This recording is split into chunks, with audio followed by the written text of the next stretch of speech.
प्रकाश नगर राजनगर से बहुत दूर था। उस समय अधीश, सर्पदेव और अन्य लोगों ने राजनगर तक पहुंचने के लिए पूरे महीने यात्रा की थी।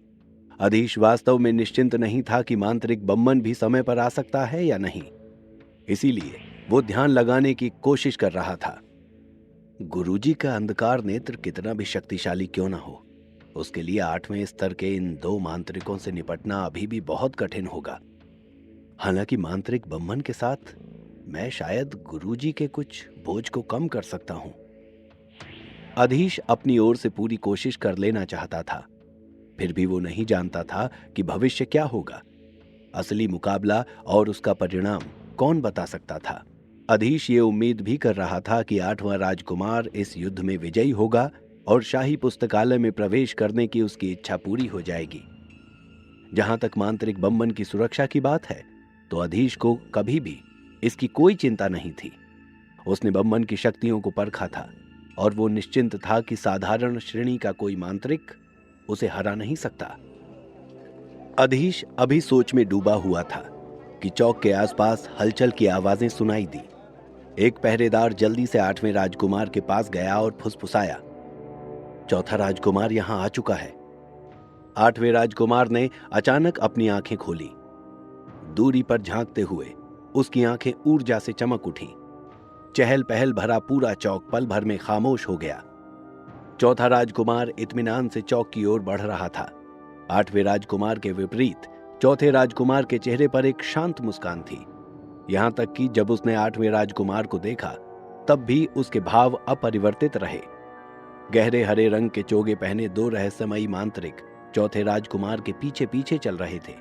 ये मांत्रिक तपन और मदन थे। तपन और मदन? अधीश धीरे से बुदबुदाया। शुरू से ही उनकी निगाहें दोनों पर टिकी थीं। 8वें स्तर के मांत्रिक के रूप में वे जहां भी जाते, सभी का ध्यान आकर्षित कर लेते थे। अचानक अधीश ने महसूस किया कि एक जलती हुई नजर उस पर टिकी हुई है। उसने ध्यान से उस दिशा में देखा। चौथे राजकुमार के पीछे भीड़ में एक जाना पहचाना चेहरा दिखाई दिया। 9वें मांत्रिक उदानी। उदानी की नजर में अधीश के लिए गुस्सा और नफरत भरे हुए थे। फिर भी अधीश परेशान नहीं हुआ। वो उसकी ओर से नजरें हटाकर चौथे राजकुमार को देखने लगा। 8वें राजकुमार के सबसे कठिन प्रतिद्वंदी के रूप में चौथे राजकुमार की शक्ल कुछ कुछ उससे मिलती जुलती दिख रही थी। बहरहाल चौथा राजकुमार थोड़ा अधिक राजसी लग रहा था। हालांकि उनके चेहरे पर हमेशा मुस्कान रहती थी, फिर भी अपने आसपास के लोगों में वो डर पैदा कर देता था। चौथा राजकुमार सीधे दाहिनी ओर की पहली पंक्ति में गया और पहली कुर्सी पर बैठ गया। उसने 8वें राजकुमार की ओर से अपनी निगाहें उठाईं। अचानक दोनों की नजरें मिलीं और उन्हें देखने वालों की सांसें थम गईं। पूरे चौक में सन्नाटा छा गया। सब लोग चौथे राजकुमार और 8वें राजकुमार की ओर देखने लगे। उन दोनों ने आंखें बंद कर लीं। हालांकि उन दोनों के चेहरे पर मुस्कान थी और वे शांत लग रहे थे, लेकिन उपस्थित सभी लोग जानते थे कि शांत पानी के नीचे खतरा मंडरा रहा है। ना तो चौथा राजकुमार बोला और ना ही 8वां राजकुमार। वे केवल एक दूसरे को चुपचाप देखते रहे। उनके साथ ही मांत्रिक अपनी मानसिक शक्ति से पूरे स्थान की जांच कर रहे थे। दोनों पक्षों का माहौल तनावपूर्ण था और सभी ने खुद को तैयार कर लिया था। सभी मुकाबले के लिए तैयार थे। तभी जंगल के बाहर घोड़ों की टापों की आवाजें सुनाई दी। ऐसा जान पड़ता था कि एक बड़ी टुकड़ी आ गई है और कोई हंगामा हो रहा है। महाराज पधार रहे हैं, एक तेज आवाज सुनाई दी। कतारों में बैठे सभी लोग अपने अपने स्थान पर खड़े हो गए। यह महाराज के प्रति सम्मान प्रदर्शित करने का तरीका था। फिर चांदी के कवच पहने पहरेदारों का एक समूह तेजी से चौक में दाखिल हुआ और वो दो पंक्तियों में खड़े हो गए। उनके साथ भूरे वस्त्र पहने हुए मांत्रिकों का एक समूह उनके पीछे आया। ये लगभग 1 दर्जन थे। ये काफी कुशल और शक्तिशाली मांत्रिक थे जो लालगढ़ के महाराज की सेवा में रहते थे। इनमें 1 दर्जन से अधिक 7वें स्तर के मांत्रिक थे। महाराज भासदेव, लालगढ़ साम्राज्य की सर्वोच्च और अखंड शक्ति के धारक, उन मांत्रिकों द्वारा जांच करने के बाद ही रथ से उतरे। बहुत सी दासियां उनके चलने का रास्ता साफ कर रही थीं। जहां से गुजरते हुए वे एक ऊंचे स्थान पर रखे एक स्वर्ण सिंहासन पर पहुंचे। वहां केवल राजा ही बैठ सकता था। हर किसी ने झुककर महाराज को प्रणाम किया। महाराज की उम्र बहुत अधिक नहीं थी, ज्यादा से ज्यादा वे 60 वर्ष के होंगे और देखने में तो 50 से भी अधिक नहीं लगते थे। उनका शरीर थोड़ा मोटा था और उनके चेहरे पर एक दयालु मुस्कान थी। प्रजा के बीच वो काफी लोकप्रिय था। फिर भी अधीश के लिए सबसे चौंकाने वाली खोज भासदेव की जीवन शक्ति थी। ऐसा लगता था कि उसमें कोई मंत्र जीवन शक्ति नहीं है, जैसे कि वो सिर्फ एक साधारण व्यक्ति था। अगर कुछ खास था तो वो निश्चित रूप से उनके सिर पर सोने का मुकुट था। जो भी वो मुकुट देखता था मंत्रमुग्ध रह जाता था। ये मुकुट सुनहरी चमक बिखेर रहा था, लेकिन उस सुनहरे रंग में हल्का नीला रंग मिला हुआ था और यही उसकी विशेषता भी थी। गुरु सूर्यभान, जो अब तक शांत बैठे हुए थे, अचानक अधीश से बोल पड़े। राजा का मुकुट महान मोलक साम्राज्य के शाही परिवार के सबसे कीमती रसायन खजाने में से एक है। यहां तक कि एक महान मांत्रिक भी इस मुकुट की सुरक्षा को नहीं तोड़ सकता। उनकी आवाज बहुत धीमी थी। सिर्फ पास में खड़ा हुआ अधीश ही उनकी बात को सुन सका। ये वास्तव में मोलक साम्राज्य शाही परिवार से विरासत में मिला एक रसायन खजाना है। ये सोचकर अधीश का मन एक अजीब सी भावना से भर उठा। मोलक साम्राज्य की अवधि भी मांत्रिक जगत का सबसे शानदार युग था। पूरी दुनिया के सम्राट के रूप में मोलक साम्राज्य की समृद्धि का वर्णन करना सरल नहीं था। और नीली आभा वाला ये स्वर्ण मुकुट उसी समय की विरासत था। ये मुकुट अब लालगढ़ के महाराज के पास था। पीढ़ी दर पीढ़ी ये मुकुट अगले राजा को मिलता जाता था। भले ही इसे धारण करने वाला राजा कितना ही कमजोर या निचले स्तर का मांत्रिक क्यों ना हो, ये मुकुट पहनने के बाद वो एक महान मांत्रिक के हमले का सामना करने में भी सक्षम होगा। ये मुकुट का सबसे शक्तिशाली प्रभाव था। इसके वर्तमान स्वामी भासदेव दुर्जेय थे। फिर भी अधीश को इस बात का पता चल गया था कि वो महाराज की सच्ची जीवन शक्ति को क्यों नहीं समझ सका और वो वास्तव में कितना शक्तिशाली था। भासदेव को आते देख 8वें राजकुमार का चेहरा खिल उठा। उसने प्रशंसा के भाव से अपने नाना की ओर देखा। वो भासदेव से बहुत प्रभावित था। इतने बड़े साम्राज्य के स्वामी होते हुए भी और इतनी बड़ी फौज के बावजूद वे कठिन मेहनत करते थे और अब तक 9वीं श्रेणी के मांत्रिक बन चुके थे। 8वें राजकुमार के अलावा चौथे राजकुमार ने भी, जो उनके सामने था, महाराज को देखा। उसकी भी आंखों में एक चमक थी, लेकिन वो चमक भासदेव के लिए ना होकर उस सिंहासन और मुकुट के लिए थी। चौथा राजकुमार सोच रहा था कि कुछ ही वर्षों में महाराज को पद त्याग करना होगा और शाही परिवार के सदस्यों में से सर्वश्रेष्ठ को नया राजा बनने के लिए चुना जाएगा। तभी महाराज की आवाज गूंजी, हर कोई कृपया अपने स्थान पर बैठ जाए। ये कहते हुए वो स्वयं सिंहासन पर बैठ गया और थोड़ी देर बाद बाकी सब भी अपनी अपनी जगह पर बैठ गए। 8वां राजकुमार, जो अब तक महाराज के सम्मान में खड़ा हुआ था, अब अपनी जगह पर वापस बैठ गया। तभी उसे एक लड़की की आवाज सुनाई दी, महामहिम 8वें राजकुमार।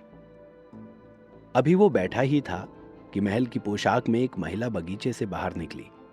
उसने धवल सफेद वस्त्र पहन रखे थे और कई नौकरानियों से घिरी हुई थी। महाराज को प्रणाम करने के बाद वो सीधे 8वें राजकुमार की तरफ गई। 8वें राजकुमार के चेहरे पर एक कोमल मुस्कान प्रकट हुई और उसने कहा, राजकुमारी चिन्मयी, आप काफी देर से आई हैं। ये शिष्ट सुंदर महिला एक राजकुमारी थी। राजकुमारी चिन्मयी 8वें राजकुमार के बगल में आकर बैठ गई थी।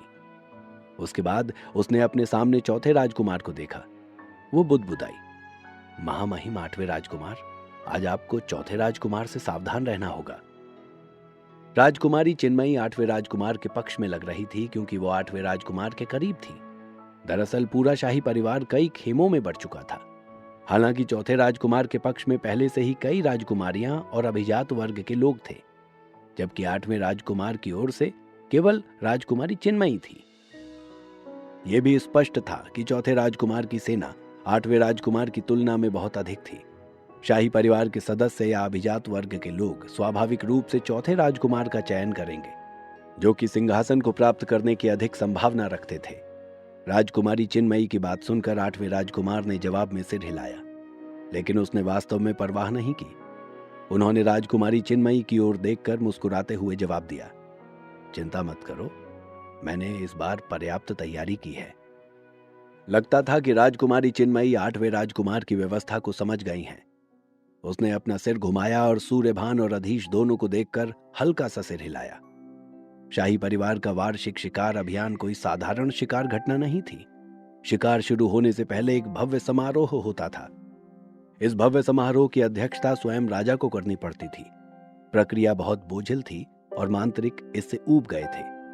अधीश भी कोई अपवाद नहीं था। उसे इन बोझिल कर्मकांडों में कोई दिलचस्पी नहीं थी, इसलिए उसने आराम करने के लिए अपनी आंखें बंद कर ली।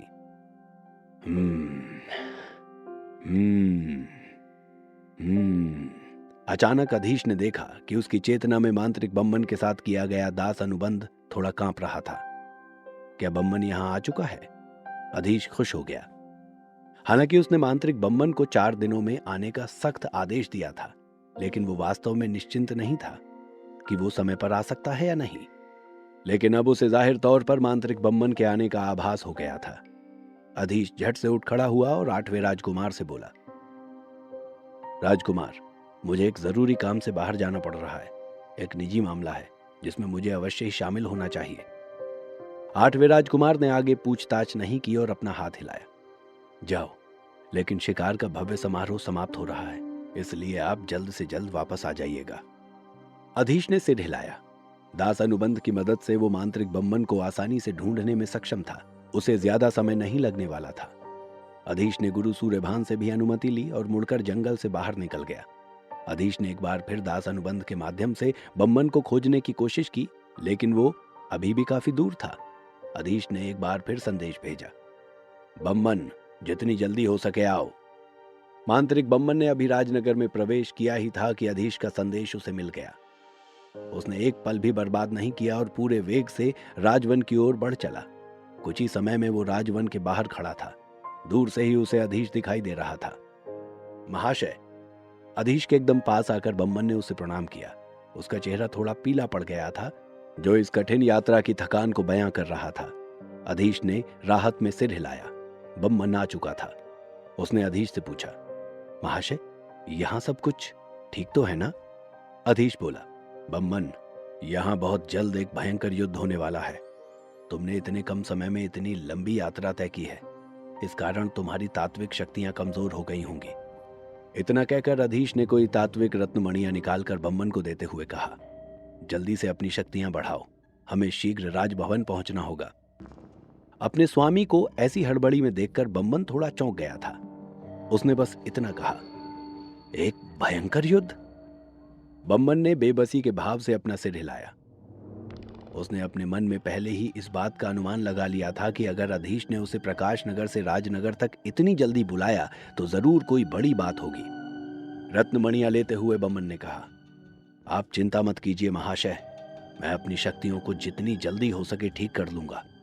अधीश ने कहा, अच्छा ठीक है, अब मेरे पीछे आओ, लेकिन अपने आप को छिपा कर रखना होगा। मेरे अलावा किसी को भी तुम्हारी उपस्थिति का पता नहीं लगना चाहिए। इस तरह आगामी लड़ाई में आप एक अप्रत्याशित बढ़त हासिल कर सकते हैं। मांत्रिक बम्मन पूरी तरह से अधीश का मतलब समझ गया था। उसने सर हिलाया और अधीश की बात मानकर पहले अपनी शक्तियों को पुनः प्राप्त किया और फिर छिपकर अधीश के पीछे चल पड़ा। यह देखकर कि मांत्रिक बम्मन ने उसके इरादों को पूरी तरह से समझ लिया था, अधीश ने थोड़ी राहत महसूस की। मांत्रिक बम्मन के साथ होने के कारण वो भी अधिक सुरक्षित महसूस कर रहा था। साथ ही 8वें राजकुमार के जीतने की संभावना भी बढ़ गई थी। अधीश ने मांत्रिक बम्मन के साथ राजवन में प्रवेश किया, जिसके बाद बम्मन भीड़ में गायब हो गया। मांत्रिक बम्मन इतना कुशल था कि अधीश भी उसका पता नहीं लगा सकता था। ये सोचकर अधीश एक बार घबराया भी। वो सोच रहा था, ऐसा लगता है कि बम्मन की छिपने की कला काफी उन्नत है, कहीं ये योजना मेरे ऊपर भारी न पड़ जाए। ये सोचकर घबरा गया था अधीश। क्या वास्तव में बम्मन का गायब हो जाना इतना आसान था? जानने के लिए सुनते रहिए द मैजिशियंस सीक्रेट, सिर्फ और सिर्फ पॉकेट एफएम पर।